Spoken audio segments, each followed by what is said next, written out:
Oke, masih di Bulandak Mas. Masih semangat? Mana suaranya? Ada yang cakep juga ya. Makin kesini tambah cakep ya. Yang mana Mas? Ya ada empat lagi. Cowok yang cewek? Cowok ini ya cewek. Kirain ya. Tapi dirimu memang luar biasa. Kesini kayak olah ramelan bener tuh. Terima kasih loh Mas. Makasih banget pujiannya. Kamu mirip Pak Ramlannya. Balik.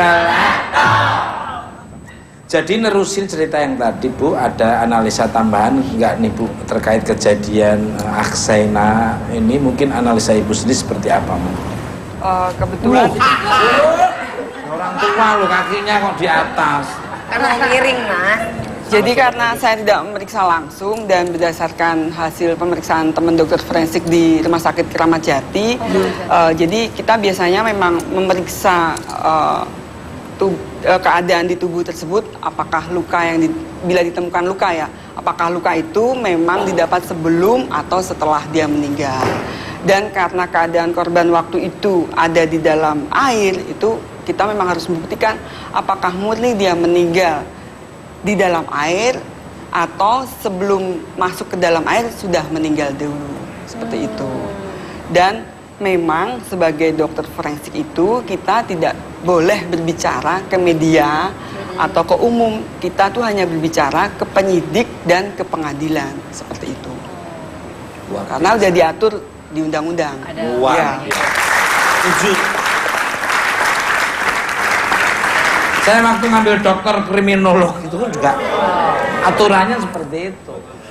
Kriminolog itu mempelajari apa lo Mas? Tentang hidung kamu itu. Untuk Sor. Sor apaan? Soraya.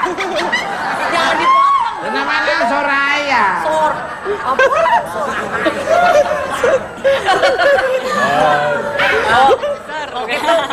Kan lagunya ada dari Irma Darmawangsa itu kan. Yang mana? Sorgo Banggosor.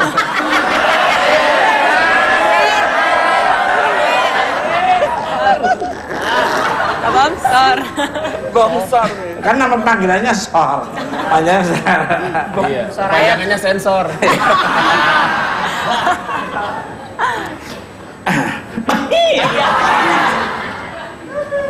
Saya dengar kamu juga mengikuti berita ini. Menurut analisa Sor gimana? Ya Om Tuk gitu. Ya Om Tuk. Ya Om Tuk nggak apa-apa kan belakangnya ada coolnya. Iya sih.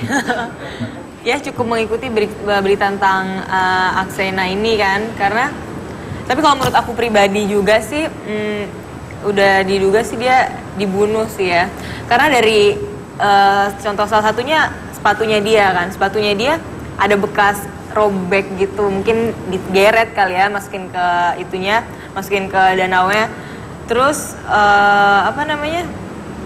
ya aku sih ngiranya sih pasti dia dibunuh gitu kan, nggak mungkin kalau bunuh diri.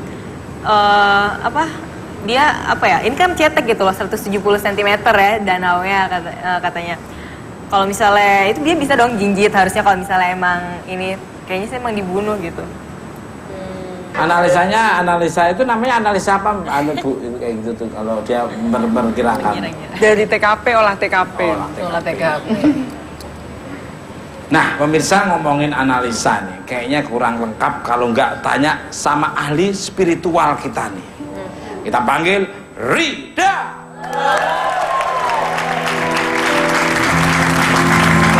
Atau dipanggil dengan Cynthia Sebaya. Woi, beda woi. Sama Mas. Mbak Rida ini ahli penerawangan. Halo, apa salaman kabar? sih? Tiap hari ketemu salam. Jangan beda. Duduk.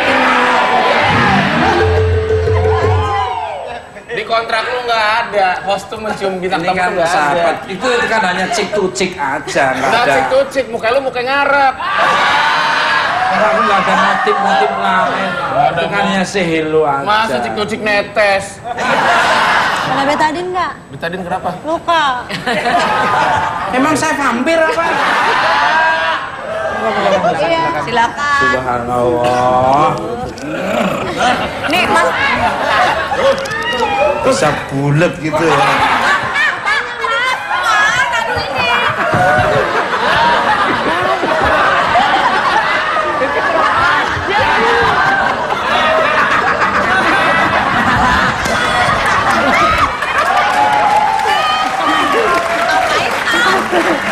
Pakai lain. Tadi kan ini ada di deket dia, Mas. Aku mau duduk ketindian. Jadi aku pas mau duduk ada ginian, Mas. Itu aja ditaruh di tasnya pegang kemana-mana. Rida. Menikmatinya. Mbak Rida, ini sekarang ke benang merah. Bisa nggak sih dirimu melihat flashback apa yang terjadi pada almarhum hari itu berdasarkan mata batin Mbak Rida? Ya, kasus Aksena, Mat. Ya, Mas, Ya. ya. Tadi saya di belakang tadi sempat lihat foto beliau, dan yang saya rasakan pada saat Agak keras dikit ya. suaranya, apa bibirmu tak cipok dulu biar. Mas, bakaran. Jadi waktu itu sih saya melihatnya kan suasana kan saya ngelihatnya seperti adegan-adegan gitu ya, Mas ya. Oh, Saya melihat iya, betul. storyboard kayak storyboard Iya, gitu ya. betul. Saya melihat beliau melihat laptop. Ya. Maksud saya posisi saya dia ada di beliau gitu kan, dia lagi ngetik sesuatu gitu. Habis itu hilang. Terus saya melihat suasana di kantin seperti kantin, tapi banyak sekali mahasiswa di situ, Mas. Kantin ada 2 orang di sini ikut makan. Nah, setelah itu saya melihat lagi beberapa flashback pada saat itu saya melihat ditarik gitu, dia ditarik, terus sempat terjadi omong-omong karena itu 3 orang, Mas, saya lihat. Iya. 3 orang. Nah, habis itu berantem, seperti berantem gitu, dan akhirnya dipukul kayaknya di belakang ya, Mas ya, karena yang terakhir itu pakai kayu gitu deh. Dipukul bagian belakang, itu dia jatuh, terus digeser lagi, diseret lagi, itu ke suatu saya lihat ada seperti tembok terus ada kawatnya, Mas, kayak lapangan gitu. Nah, terus saya lihat datang lagi 2 orang, dia mencopot tas, dia bawa tas, dari awal itu dia bawa tasnya saya nggak, mungkin kepunyaannya si Aceh ini ya. Nah, itu saya nggak ngeliat 2 orang lagi, yang saya lihat sih Dengan mungkin orang yang 2 mengambil. orang itu beda atau sama yang 2 orang tadi? Jadi Beda. saya lihat sih 5 orang ya, Mas ya. Jadi 3 orang pertama masuk, Ya. terus 2 orang lagi datang gitu. Dan itu seperti mengisi batu saya lihat. Yang 2 orang itu, nah ini yang 3 orang masih begitu di tempat kejadian itu sepertinya sedikit siuman ya. Kembali ditanya-tanya, dari dorongan-dorongan lagi, dia dipukul-pukul lagi gitu, Mas. Ada beberapa dan akhirnya satu tendangan nih, Mas ya. Saya lihat sih satu tendangan itu dia jatuh lagi gitu. Terus ya udah akhirnya sebelum dikasih itu kesemak dulu, Mas. Jadi ditaruh di situ, entah mereka ngobrol gimana. Yang satunya lagi saya lihat pakai topi, Mas. Pakai topi, dan akhirnya di kejadian itu dikalungin, Mas, si tasnya ke dia pakai seperti jaket ya, sweater gitu, warna berwarna gelap gitu. Jadi dikalungin tasnya, dan dia didorong gitu. Didorong ke. Dan kalau saya lihat flashbacknya itu beliau masih merasakan dingin ya, Mas. Jadi saya merasakan kondisi saat dingin, masuk ke dalam itu dia dingin, dan saya melihat pikiran dia terakhir kali gitu, flashback terakhir dia memikirkan sosok laki-laki, sepertinya ayahnya ya, gitu kalau aku lihat itu. Dan aku kurang mengikuti kasusnya juga sih, Mas. Ya, dari pandangan Mbak Rida. Kalau menurut Pram, hal kayak gini ya, pandangan Mbak Rida itu termasuk apa ini? Ya itu kan irasional, Mas. Jadi Apanya? itu kan irasional, nggak nyata. Iya, betul. Saya setuju Pram. Itu memang nggak masuk ya, Bu, ya, kayak gitu tuh nggak masuk ke. Jadi kalau untuk penyidikan kan harus ada bukti yang nggak kuat. masuk, bukan ya. bukti ya. Bukan bukti ya. Bukan itu bukti. Hanya terawangan. Iya. Ya, wis. Itu Mbak Rida lagi nih. Sor sebentar Sor ya. Sor Gobang Gosor. Dirimu tadi bilang dia ditarik oleh 3 orang. Apakah itu tiba-tiba atau ada kejadian apa dulu sebelum itu seperti cekcok, dan apakah 3 orang itu di sepantaran usia dengan korban nggak? Monggo. Iya.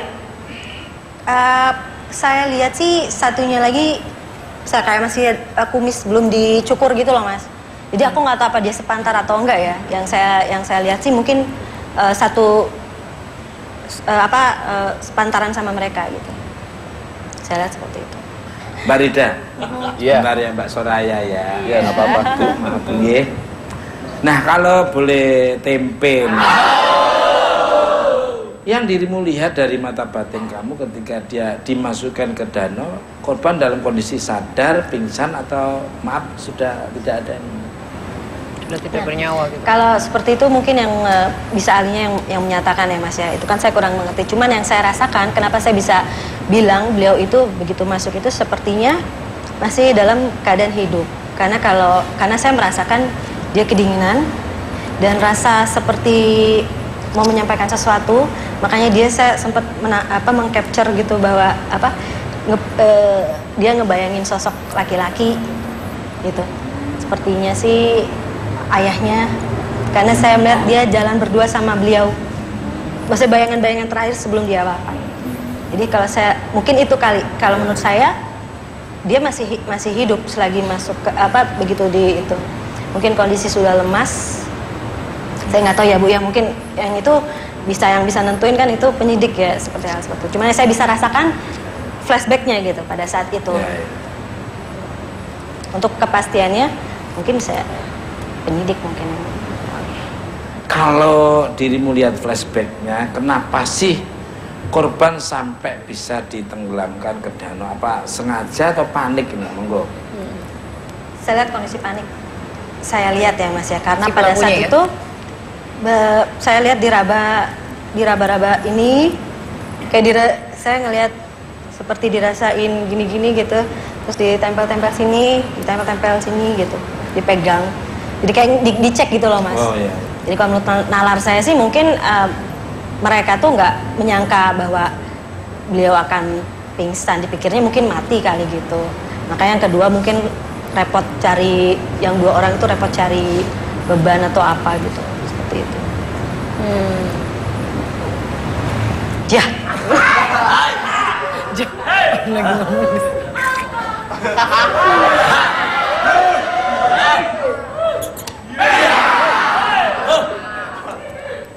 Kembali ke laptop untuk Ibu Hastri dan Mbak Soraya. Menurut Ibu dan Mbak Soraya, perlu nggak sih keberadaan seorang ahli spiritual dalam tim investigasi kepolisian untuk membantu kasus-kasus yang sulit terpecahkan? Monggo dari Ibu. Menurut pengalaman saya pernah gitu, itu kadang perlu, karena itu juga suatu informasi memang secara nalar, secara rasional tidak bisa dibuktikan, tapi itu bisa menjadikan petunjuk buat teman-teman di lapangan mencari bukti baru dengan informasi seperti itu. Tapi tidak kita tuangkan dalam suatu laporan atau suatu report, tapi hanya petunjuk saja. Pernah nggak ngalami hal kayak gitu? Pernah. Tapi mendapatkan hasil? Atau? Hasil ya terungkap. Kasus mutilasi Yang di Semarang. Wah, luar biasa. Ya, petunjuk dari yang spiritual gitu juga itu. Iya, tuh terungkap. Karena Bu Hastri memang sering ya Bu ya mengalami menerima kasus-kasus yang memang belum terpecahkan. Nah beruntungnya Bu Hastri katanya memang suka ke bawah mimpi ya, kasusnya bisa Kadang terpecahkan. masuk ke mimpi petunjuk Masuk aja, ke tapi yang petunjuk. sering kalau untuk kepentingan identifikasi. Tuh, kalau kasus-kasus bencana itu seperti itu. Sering. Ya, mungkin di Mbak Rida nanti kapan-kapan daftar jadi poluan atau apa? Ya. Iya. Amin, amin, Apa poldok, polisi wedok itu. Ya.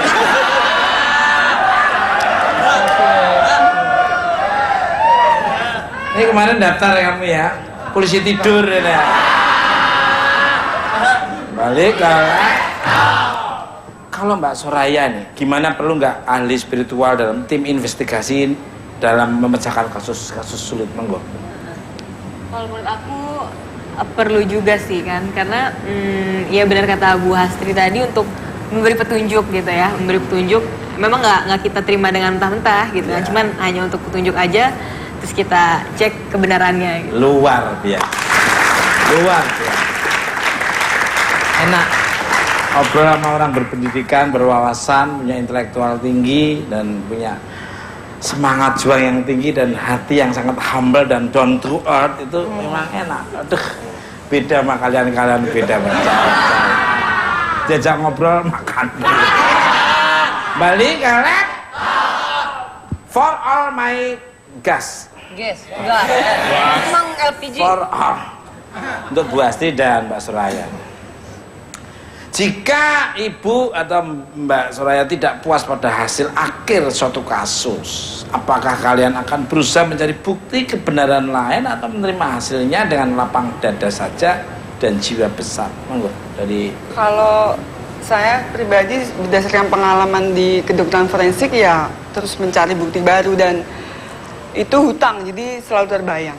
Jadi belum selesai ya? gitu ya, seperti itu. Masih terus. Karena ya tanggung jawab pekerjaan, moral, terus sama keluarga, juga sama kepolisian gitu, seperti itu. Luar biasa. Lebih baik pulang nama daripada gagal Wih, bener. ngambil barang orang. Itu maling. Ini fotonya dia ini. Di kamar dia gitu. Tidak ada rotan kayu bakal. Rangkulan sebelum istri berat. Tapi ada limit waktunya nggak sih, Bu? Untuk memecahkan kasus, Bu? Nggak ada. Nggak ada ya? Iya. Wah, luar biasa nih Bu Hastri, memang Iya, ya. jam terbangnya luar biasa. Betul, betul. Saya doakan bentar lagi jadi kombes, Bu, ya. Amin. Bentar lagi. Ya, kalau sering dibuka mata, nanti SDM-nya sumber daya manusia, sundamannya dari Mabes Polri itu nanti Pak Sabar itu Irjen Sabar Harjo, Pak Sabar itu luar biasa. CS. Lo Pataka 83 itu. Wah, luar biasa. Beliau baik. Wawasan. CS ya. Luar biasa. Pataka sama Pak Tarjo ya. Untuk Mbak Soraya, monggo. Kalau saya sudah mendapatkan misalnya hasilnya gitu ya, hasil bukti dari forensik ataupun dari ya saya terima. Cuman kalau misalnya masih ada kejanggalan, ya pasti saya ini lagi sih, aku coba cari lagi. Bukti baru keluar. Kalau Mas Nukul sendiri, aku tuh nggak ngerti apa-apa. Ngertinya bisanya hanya menghibur orang-orang nggak bisa tidur aja. Orang-orang yang suntuk-suntuk, yang BT tapi bau dukul. Terus pokoknya saya ngikuti menurut aturan-aturan pemerintah, Undang-Undang Dasar 45. Ya benar-benar. Ya, saya tuh tinggal gitu aja. Tidak ada lain lah pokoknya. Ya, Bu ya.